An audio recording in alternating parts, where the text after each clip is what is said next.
The game you love above them all. Football news, predictions, we have it all. You can watch or listen, that's your call. Just join us on Beyond the Ball.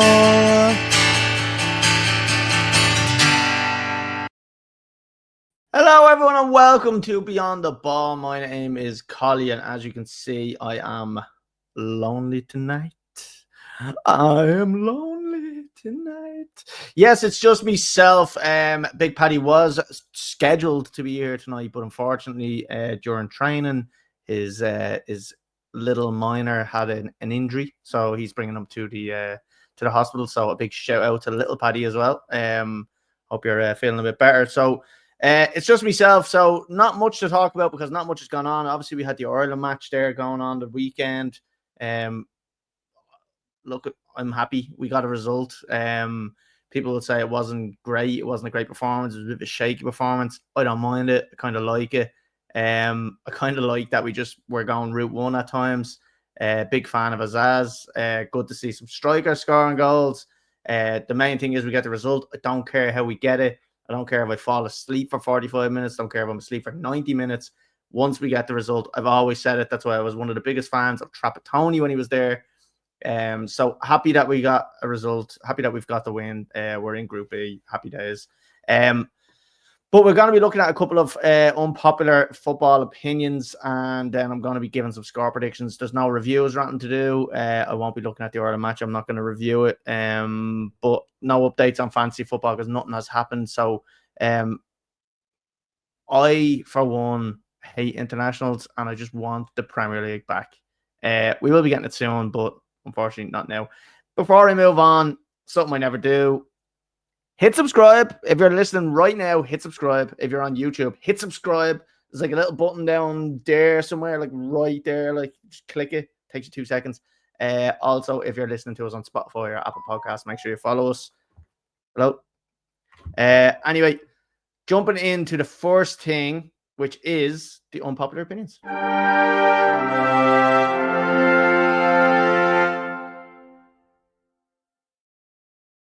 Right, so we have a couple that were sent in this week. Maybe some of them I can't answer fully on my own because you'll see why in the first the first one because it's absolute madness. But the first question I won't be able to answer on my own because it is directed at Paddy. But I'll give me opinions on some of this stuff. Again, it works better when I've got Paddy to bounce off to see if he agrees with me or disagrees with me. But I'll give you my opinions on what you've sent in. I'll let you know what I think about it. So we'll dive right into it. The first one up is from Saturday Serial Podcast. Again, we said it last week. They're doing the King of the Biscuits tournament. So if you don't already follow them, go and follow them. They're on Instagram. They're on Apple Podcasts, all them podcast platforms. You will get them on. A good podcast. So we want an explanation on biscuits being dipped in cream. This was a madness that Paddy said last week. Paddy, as he said last week, does not eat sugary stuff. Not for health reasons, but apparently just doesn't like the taste of sugar. I know, weird. And if I'm being honest, that's actually why he's not here this week. I've got rid of him. After that nonsense that he says, he dips biscuits into cream. Bizarre. Just absolute crazy. Absolutely crazy. I don't understand it. I'm not against cream on biscuits, but I wouldn't be dipping them into it. Biscuits are made for tea. I don't care what anyone says. Biscuits are made for tea. Biscuits should be judged on how well they go with tea. I don't think you can have one without the other. It's yin and yang. It's Laurel and Hardy. It's why did I come up with them fucking two? Anyway, yeah, I just don't understand what he's doing. I don't know if he's just trying to get some sort of like low sugar injection. I don't know what he's at. He just wants some sort of dairy. I don't know, like as if he doesn't drink enough like milk from the bosoms. But yeah, I want an explanation as well. So I think what I might do on this one is I might actually carry this question over to next week because I want a proper explanation on what he's doing. Is he just sitting at home? Is he sitting like right? he says he does it with shortbread, right? For one, why has he got shortbread of all biscuits? Like, not bad, but wouldn't be top of the list. So he would just go to the press, take out biscuit, and then just go, do you know what will go great with this? A bit of cream. And he'd take out a tub of cream, and as he dip it into the tub of cream, it's bizarre. Crumbs all over the cream. Cream just drips off on you. The only way I'd accept it was whipped cream. Whipped cream is fantastic. Also, Bailey's whipped cream is fantastic. So I'll allow it if it's that, but no idea why Big Paddy dips biscuits into cream. And I'm sure he will explain that next week, because that question's not going anywhere. I need to get to the bottom of this as well. So yeah, I'm leaving that there. Next one up. Malaya's Football World 2.0. Spain were great in 2006 to 2012, but they were boring as hell to watch. It kind of depends on what you want and what are you after. Spain during them years were phenomenal. They were a possession-based team. They probably were slightly boring. Like most of the players probably played for fucking Barcelona at the time, so probably very similar. And back in the day, it was like Spain had an identity, and it was very different to what everybody else was. Spain were always that team that moved the ball really quick, kept possession, a lot of passes, a lot of it building from midfield. Would have had Xavi, Iniesta, all them players like Busquets, probably maybe a little bit later on that, later end of that side of it. But like these players were just like, these were world beaters. Is it boring? It wasn't boring to me. Like, I enjoyed possession-based football. I enjoyed the quick, intricate passes. I enjoy seeing teams retain possession. Yeah, it's boring if you don't have goals, but they were scoring goals as well. Like they had some decent strikers back then. Fernando Torres was back then. David Villa they had back then, I'd say as well. Like it depends on what you're after. Look, nowadays everybody knows this fucking sexy football term, and everybody wants to see attacking football. I'm a Chelsea fan. I had Jose Mourinho coming up as my manager when I was watching Chelsea. Inject that delicious defensive behavior into my veins, because I love defensive football. I think it's the best style of football. I love seeing people park the bus. Park the bus to me is unbelievable. It's a dream. If I say, see when I most enjoy a match is when Liverpool, for instance, are against West Ham. West Ham go 1-0 up. Time to park the bus. I love it. I love just seeing how they set up. And I do enjoy watching Liverpool trying to break down a defensive unit. Now, West Ham's a bad example, but I do enjoy watching the process of one very good team that's much better than the other trying to break down a team that's not as good. And it works both ways. I enjoy seeing pressure from, like, say, a lower tier team against a higher rated team in the last 5 or 10 minutes trying to get a goal. So for me, not boring as hell. I enjoyed it. I enjoyed possession. Like I said, would have had good defense back then. You had Ramos, Puyol back in the day. I enjoyed it. Casillas as well, great goalkeeper. Like there's so much with that team that, like, you're looking at it now and it's just like, these players don't even exist anymore. Like not them actual players, but that caliber of player rarely even exists anymore. If you look at football 10, 15 years ago compared to now, like the amount of world-class players that were back then compared to now, it's so different. Like, it's so fucking different. It's just not the same scale of where we were. So I think we're in a poor era of football at the moment. The standard is really bad. But back to the question, I disagree with this because I don't believe, and it's a personal opinion, that they were boring. I enjoyed it. I enjoyed the possession. I enjoyed watching them break teams down. I just enjoyed it, and that's the type of football I enjoyed. I enjoy tactical football. That's the way I can best describe it. Whether it be attacking or defensive, I enjoy tactical football, and that's all I can put it down to. So I disagree with that. Malaya's Football World 2.0. Thank you for the question or the opinion. Swords 93. If Liverpool don't renew Salah's contract, they'll do well to finish fourth next year. No Trent and Salah goals and assists. It's hard to argue because the volume of goals that comes from Salah alone is ridiculous. The volume of assists over the last 2 or 3 years from Trent is ridiculous. again, I don't understand. I've seen things today about Trent coming out and saying that or they've released news that Trent is leaving and he's going to Real Madrid. I haven't seen anyone actually 100% confirm that. I've seen reports that it is pretty much happening. I assume it will happen. But I just don't know, how do you replace that amount of goals from Mo Salah? Assists, fair enough. Like assists, like, I mean, a ball hits off your fucking knee and it bounces to someone, that's called an assist. So I do get it. He's a great passer, but to be honest with you, Trent, he'd be doing well. Like, he's blessed that Real Madrid are in from, if I'm being honest. But Mo Salah's goals, I mean, it's unbelievable. Like he's scoring as many goals as like the best strikers we've had in the last fucking 10, 15 years in the league. So how do you go out? How do I, if I was a scout or if I was like in charge of making signings, how do I physically go to my boss and say, we have to sign this guy. This guy is going to be a replacement for Mo Salah and he's going to score just as many goals. I have zero evidence of that. I have zero proof of that. And it's just incorrect because there's nobody else that is scoring that many goals. So you're right. I do believe that if Mo Salah and Trent leave next year, more so Salah, because irreplaceable goals, Liverpool may struggle. And I've said this. Listen, I'm a Chelsea fan. I couldn't give a fuck about Liverpool. I want Liverpool to fail miserably, and I would laugh my head off and I'd enjoy it. Same with every other team, right? But Liverpool, there's more of yous that listen to this podcast. There's more of yous that exist in Ireland, all right? I want yous to fail miserably. I want yous to be miserable. I want to see funny reactions on TikTok from goals that went in that were dog shit.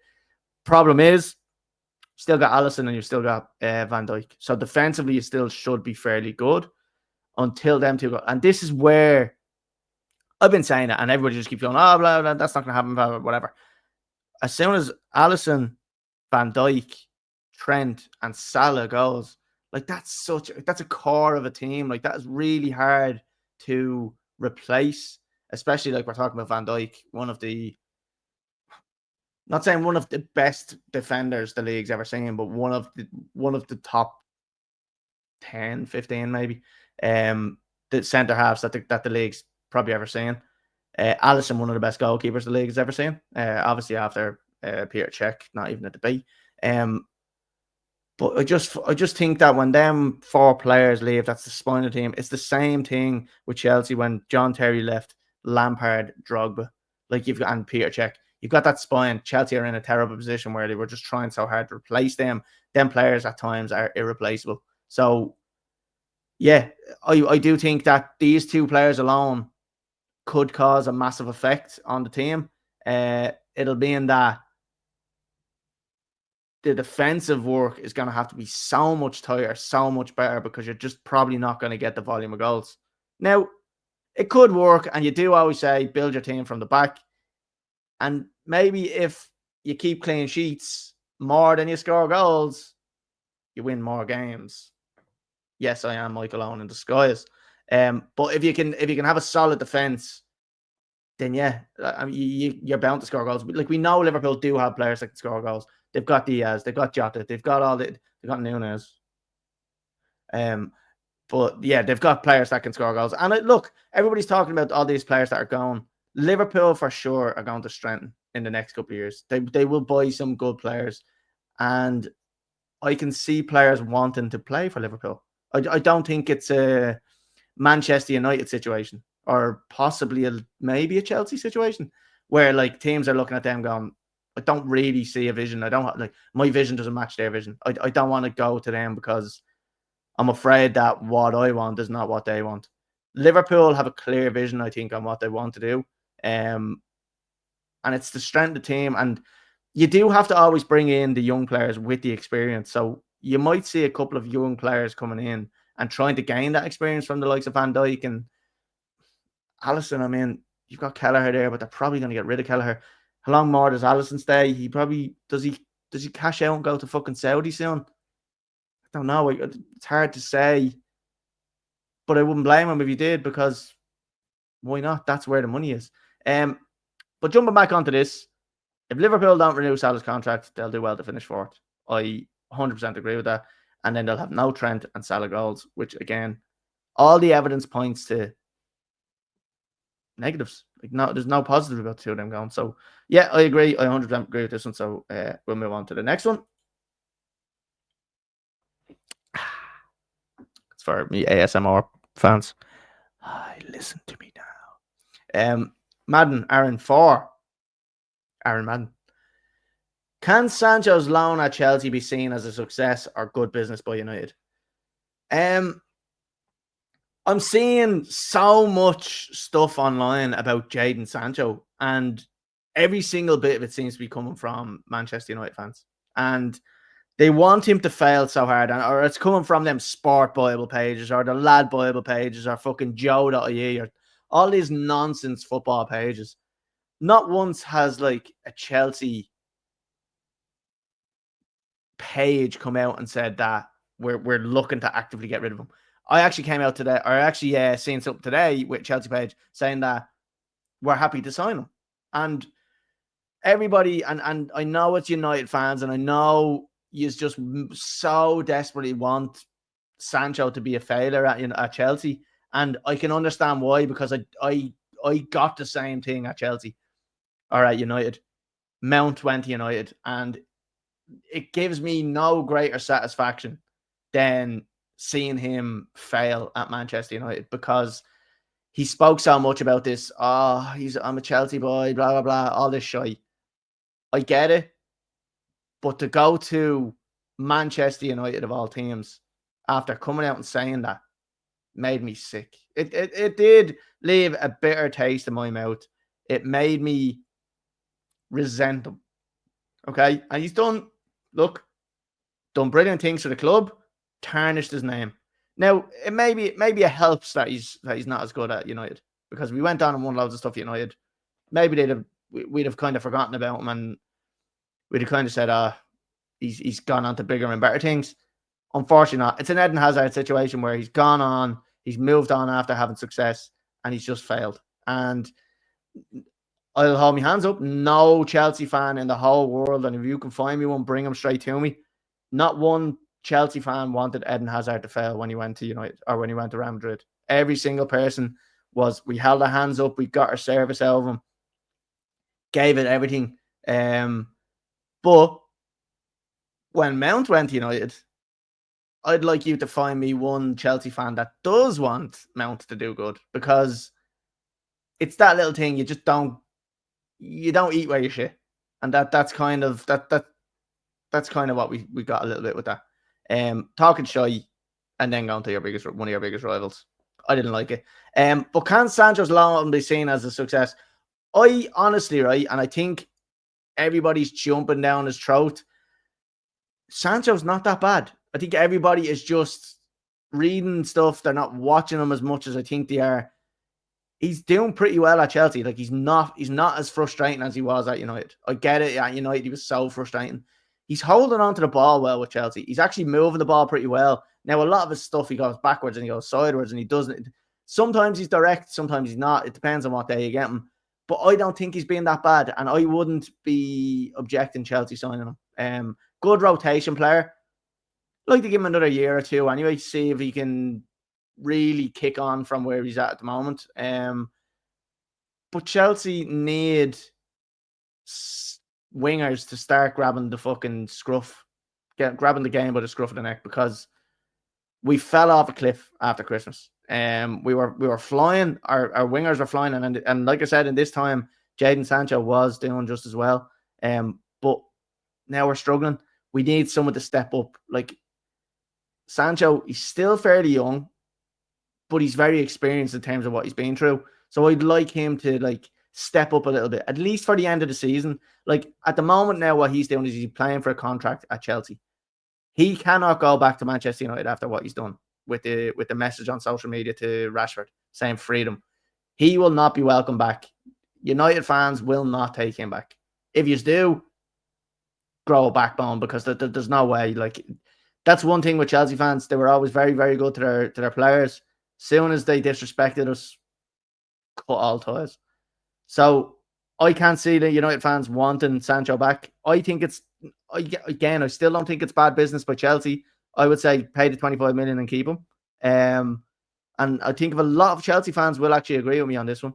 But it seems to be United fans just jumping on every story they're seeing online. Yes, I'm getting tagged and everything online as well. I see it. But I don't think he's that bad.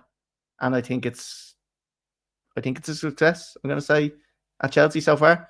Still a bit of the season left to go. And if he can improve again, step on, kick on again, yeah, sign him. Why not? Right, so I'm gonna. It's not really an agree or disagree. I just think it's a success. It's a this or that. So I say it can be a success at Chelsea. It's not over yet. So right, we'll move on to the next one, and this is my unpopular opinion. Gonna take a drink before I jump into this one because I know this is gonna trigger a few people. ASMR again. Collie. Liverpool fans are the most disloyal fans and are unappreciative when it comes to their players. Yeah. And I think we're seeing it happening now with Trent. Okay. It almost seems like an Eden Hazard situation with me for Liverpool fans. They're getting upset that he hasn't come out and said that he's leaving. They're not taking into account that he's probably being told not to say anything as well at the same time. He's probably had discussions with the club, probably had discussions with Real Madrid already. He probably knew what was going on, but said nothing. And in my opinion, saying nothing is probably better than saying you're going, because he's kind of done that now and he said he's going. And now all the Liverpool fans are just turning on him. And this isn't the first time Liverpool fans turn on players. And I would understand if he was leaving to go to Everton or United or one of the local teams or one of the Premier League rivals. But he's going to Real Madrid yet again. Like I said, an Eden Hazard situation. That player has been phenomenal for us over the last 4 or 5 years, maybe a little bit more. To turn your back on him so easily, this is the reason I'm getting at they're the most disloyal and unappreciative fans. Seems to me like he's forgotten everything that he's done in the last couple of years. All the trophies he's won for you, all the assists, all the goals he's had. Just because he's choosing to take the next step in his career. I mean, he can probably see as well as everybody else, right? He's not got Jurgen Klopp there anymore. A lot of them players would have loved playing under Jurgen Klopp. Jurgen Klopp's not there anymore. Maybe he just doesn't like the Arne Slot way. Second thing is he can see Alisson, Van Dijk, Salah potentially coming to the end of their career in the next 2 or 3 years. He would have to be the man that steps up. He could go to Real Madrid. And in my opinion, that league probably suits him. There's a lot of space and a lot of time. He'll have control of the ball a lot more.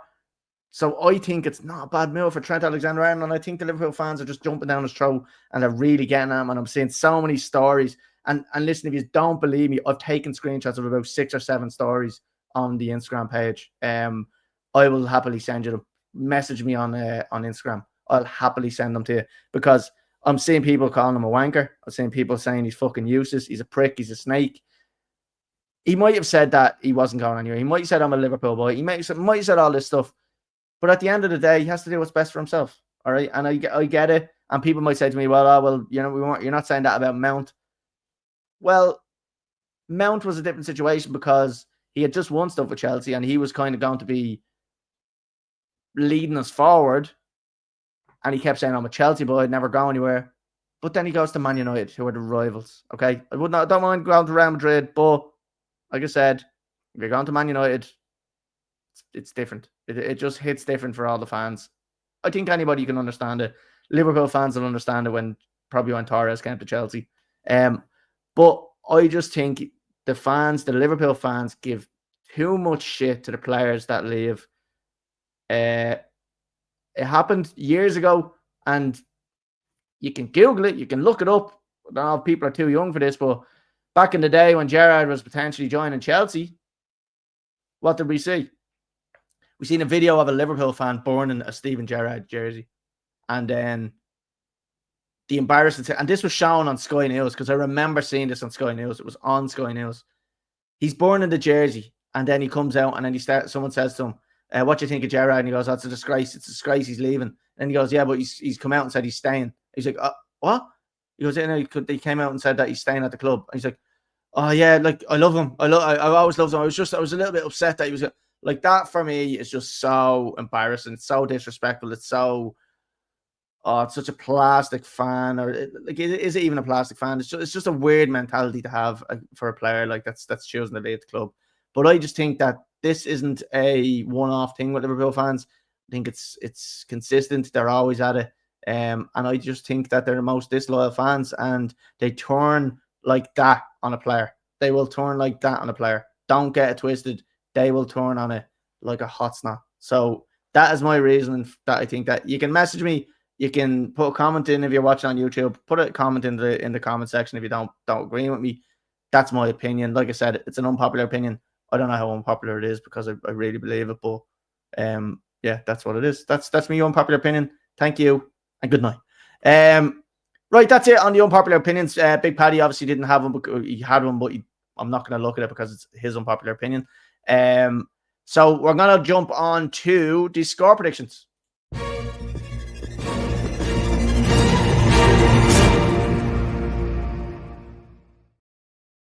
Right, going to go through a couple of the matches and give score predictions for the weekend. Well, it's not the weekend; it's next Tuesday, which is the 1st of April. Which will be the anniversary of the Robbie Keane prank. So we'll probably be posting that again because we like to post that and get a few views. First match up: Arsenal versus Fulham. Again, love to see Arsenal do something and go on a run. Do I see them doing it? Absolutely not, because they're bottlers, the biggest bottle jobs in the country. But do I see them winning this match? Yeah. And I see them narrowly winning it. I'm going to say a 2-1 win. And I'm going to go with Odegaard to score. Next one up, Nottingham Forest against Manchester United. This will be a great match, I think. Manchester United are back, according to Paddy. Nottingham Forest have been phenomenal this season. I'm still waiting. It's like that thing with Leicester. I'm still waiting for them to drop off a little bit, but they don't seem to be. They seem to be fairly solid. So a very tough game for Manchester United this week or next week.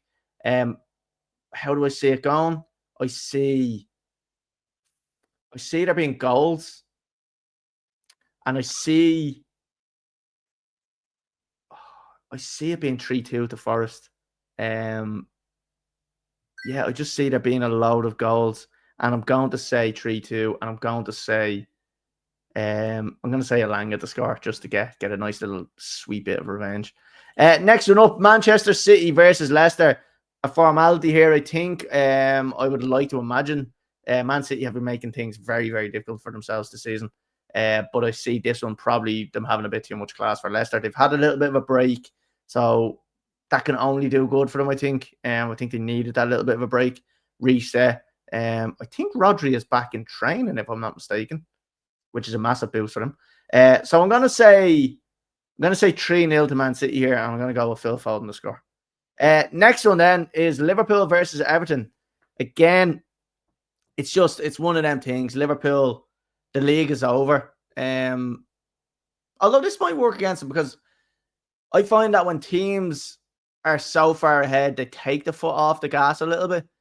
With this game as well, with it being a Merseyside derby, they could get punished, but I still think they're just too good, too solid for Everton. I see Mo Salah being the difference again. I'm going to say they're going to win 3-1. 2-1 for a lot of game, and then 3-1 for the last 10 minutes. And I'm going to say Gakpo with the score. Last but not least, Chelsea versus Spurs. We hate Spurs. Spurs on par with Arsenal when it comes to being bottle jobs. I have to put them on par with United because they're actually similar enough spot on the table. Chelsea should win this game. We should win this game. I think, and I don't know if people are starting to agree with me on this, but I feel like Big Ange is getting slack from the fans, but to be honest with you, it's justified.